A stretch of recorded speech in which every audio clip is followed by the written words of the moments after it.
전 세계에서 우리가 1등 하는 게 참 많아요. 자살률 1위, 노인 자살률 1위, 산업재해 사망률 1위, 청소년 자살률 1위, 계엄 1위는 아닙니다. 그런데 여러분, 지금 우리가 과거에 비해서 자본이 부족합니까? 기술이 부족합니까? 교육 수준이 낮습니까? 인구가 적습니까? 국민들이 덜 부지런하긴 합니까? 게으르긴 합니까? 모든 게 과거보다 더 나아졌는데 우리의 미래는 왜 이렇게 암울하고, 그래서 미래가 불확실하니까 아이도 낳기 싫고, 아이 낳고 싶지요. 그런데 아이를 낳으면 보육해야지, 교육해야지, 이게 돈이 너무 많이 들어서 그런다고 20살 넘어서 취직이 될 것 같지도 않고, 그렇다고 미래가 확 열려있는 것도 아니니 어떻게 아이를 낳아 기르겠어요? 희망이 없는 사회, 인류 역사상 가장 출생률이 낮은 나라, 가장 먼저 지구에서 사라질 나라, 이렇게 됐습니다. 제일 큰 이유가 뭐겠습니까? 희망이 없기 때문입니다. 희망이 없는 이유는 뭡니까? 기회가 부족하기 때문이죠. 기회가 부족하니까 다툼이 많아지고 갈등이 심해지지 않습니까? 결국은 성장이 축소되니까 점점 더 어렵고 갈등이 심해져요. 성장을 하는 유일한 길이 무엇인지 아시죠? IMF, OECD, 세계은행, 모든 국제기구들이 지속적으로 성장하는 유일한 길은 성장의 기회와 결과를 고루 나누는 포용 성장에 있다, 이렇게 말하고 있어요. 우리도 다 알고 있지 않습니까? 상식적으로 우리가 가진 자원과 기회가 얼마나 많든 간에 그게 한쪽에 쌓여가지고 썩어가고 다른 사람은 기회가 없어서 손가락을 빨고 있고, 이렇게 되면 그 사회의 전체 자원과 기회가 효율을 발휘하지 못하니까 전체적으로는 침체될 수밖에 없는 거죠. 성장률이 떨어질 수밖에 없다. 불평등과 이 격차, 이 불공정을 시정해야 지속적으로 성장할 길이 생기고, 지속적으로 성장해야 기회가 늘어나고, 기회가 늘어나야 희망이 생기고, 희망이 있고 기회가 늘어나야 좀 남녀, 노소, 동서, 남북 관련 싸우지 않는 거죠. 그런 성장하는 나라를 다시 만들어야 합니다. 힘들더라도 불공정을 제거하고 좀 더 평등하고 격차가 적은 사회로 우리가 나아가야죠. 그렇게 만들어갈 수 있는 사람이, 준비된 사람, 국민의 훌륭한 도구로 확실하게 준비된 사람이 누굽니까, 여러분?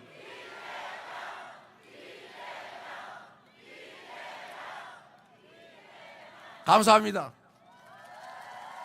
그렇게 노력해왔고, 그래서 조금씩의 성과가 성남시와 경기도에 있었고, 그래서 여러분들이 저를 기대해 주시는 거 알고 있습니다. 지금 대한민국은 퇴행할 거냐, 진보할 것이냐, 무너질 것이냐, 망할 것이냐, 흥할 것이냐, 기로에 서 있습니다. 많은 세월이 지난 다음에 2025년 이 5월 6월은 역사적 분기점으로 기록될 것입니다. 이 현장의 이 장면도 이 나라가 완전히 패조를 하기 시작한 순간, 또는 이 나라가 그 역주행을 이겨내고 다시 상승세로 돌아선 그 순간으로 기억될 것입니다.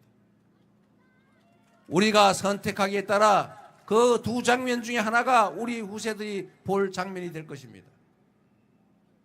실망하지도 말고 용기를 가지고 자신감을 가지고 이 무너진 나라 다시 일으켜 세우고 모두가 희망을 가지는, 그래서 아이도 많이 낳고 싶은 그런 희망 있는 나라를 우리가 우리 손으로 꼭 만들어 냅시다, 여러분.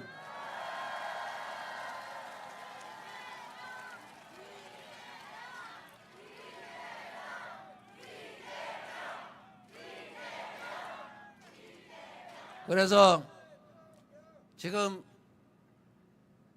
중대재해처벌법을 폐지하자는 등 뭐 이런 사람도 있죠. 그 사람들이 나쁜 게 아닙니다. 문제는 우리 사회에는 똑같은 걸 놓고 왼쪽에서 보는 사람, 오른쪽에서 보는 사람, 똑같은 동전을 놓고도 일자로 보는 사람, 동그랗게 보는 사람, 다양한 사람들이 있죠. 틀리다고 할 수 없어요. 다를 뿐이죠. 그러나 이걸 전체적으로 보고 그 이해관계를 조정하는 것이 바로 정치가 할 일입니다. 국민 전체 입장에서, 국가 전체의 입장에서 이해관계를 조정해야죠. 대화하고 토론하고 타협하고, 끝까지 타협이 안 되면 어쩔 수 없이 국민이 부여한 권한으로 다수의 의견에 따라서 결정하고 승복하는 거죠. 맞습니까, 여러분?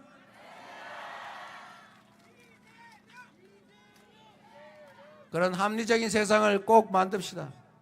대화와 타협을 하려면 중요한 게 있어요. 우리가 부부간이든 친구간이든 아니면 이웃간이든 대화를 할 때 잘해보자고 하면은 상대방이 한 얘기를 조작 왜곡하면 안 됩니다. 네가 이렇게 말했지 라고 조작해서 왜곡하면 그게 대화하고 합의하자는 겁니까? 싸우자는 거지. 시비 거는 거죠. 지금 국민의힘이 딱 그러고 있어요. 그리고 이거를 정확하게 보도해야 될 언론들의 일부가, 극히 일부가 거기에 동조하면서 장난을 치고 있어요. 이거를 여러분들이 시정해 주시기 바랍니다.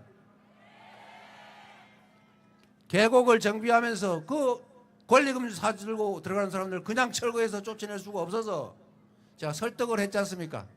닭죽 팔아가지고 그 6만 원 받고 땀 뻘뻘 흘리고 1시간씩 구워가지고 하면 재료값도 많이 들고 힘들지 않냐? 그 6만 원 받아봐야 3, 4만 원 그밖에 더 남냐? 우리가 싹 정리해주고 돈도 빌려주고 시설 개수도 해주고 공공시설도 다 갖춰줄 테니까 웬만하면 휴게 음식점으로 전업해가지고 깨끗한 환경 속에서 음료를 팔면 훨씬 낫다. 내가 알아보니까 커피 원가 120원이더라. 그 한 8,000원, 만원 받고 팔면 훨씬 좋지 않냐? 이게 자영업자를 폄훼한 겁니까? 바가지 씌운다고 말한 것입니까? 그렇게 하는 게 바람직하다고 권장한 거 아닙니까, 여러분? 그런데 세상에 이 말을 다 여당 아니지 옛날 여당의 대표라는 분이 한 것 같은데 따옴표까지 쳐가지고 이재명이 커피가 원가가 120원밖에 안 되는데 비싸게 팔고 있다며 자영업자들을 음해했다. 이러면 되겠습니까? 이게 대화를 하는 공당의 대표가 할 말입니까? 이런 거 낙선시키려고 허위사실 공표한 명백한 범죄행위 아닙니까? 이런 식으로 정치를 하면서, 그러니까 결국은 국민이 맡긴 총칼로 국민을 살상해서 영구 집권하겠다고 비상계엄 군사 쿠데타 하는 거 아닙니까? 심지어 군사 쿠데타 하면 말리고 그런 짓을 하면 제재를 해지, 오히려 계엄 해제 반대하고 탄핵도 반대하고 탈당도 안 시키고 오히려 편들고, 그런 게 진정한 보수정당, 국민을 위한 정당 맞습니까? 그러면서 국민을 대표하면서 국민의 충직한 일꾼이 되겠다는 말을 할 수 있습니까? 대통령이란 지배자나 왕이 아닙니다. 우리가 위대한 사람을 뽑아가지고 숭상하고 우러르려고 하는 게 아니죠. 유능한 사람, 충직한 사람을 뽑아서 우리가 맡긴 우리의 권력과 우리가 맡긴 우리의 세금으로 우리가 더 나은 삶을 살 수 있게 해달라고 부탁하려고 뽑아놓은 일꾼, 대리인, 무슨 말입니까?